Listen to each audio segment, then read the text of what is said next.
So earlier today, I came across a mock draft done by CBS Sports, and I wanted to look at it and go over who they had the Packers selecting at number 15.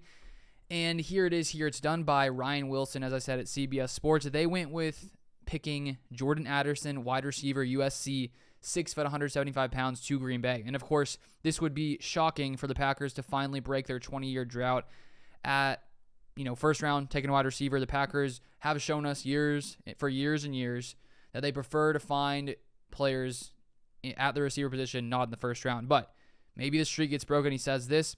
So projected team Green Bay, prospect ranked 10th, position ranked 1st. He says Addison isn't a big threat, but he's one of the most dynamic players in the country who can line up anywhere. Whether it's Aaron Rodgers, Jordan Love, or the QB behind door number 3, that would be interesting, whoever that is, the Packers need to break the 20-year drought of not taking a wideout in the first round. So with the Packers, I wrote about this in my newsletter probably a month or so ago, but they have typically drafted a certain type of wide receiver when it comes to build, typically at least like 6 foot tall and around 200 pounds.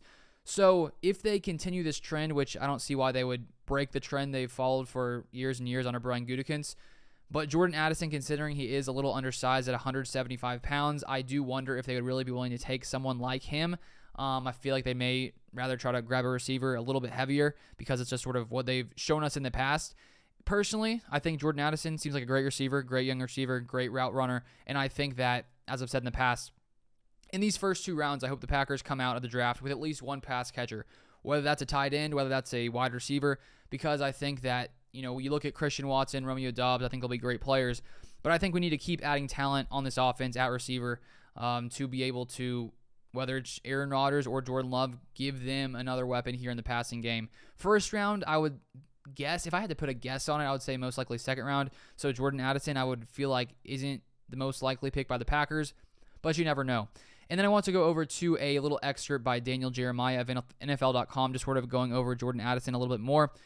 So Jeremiah put out a top 50 ranking of his top 50 prospects for the 2023 draft, and he actually has Jordan Addison as number 11. He says this: Addison has average height and a narrow frame for the position. He lines up outside and in the slot. He is a very smooth, polished route runner, routinely changing tempo and efficiently getting in and out of the break point. He has excellent play speed and can find another gear when the ball is in the air. He has natural hands and doesn't need to gather himself before catching the ball on crossers.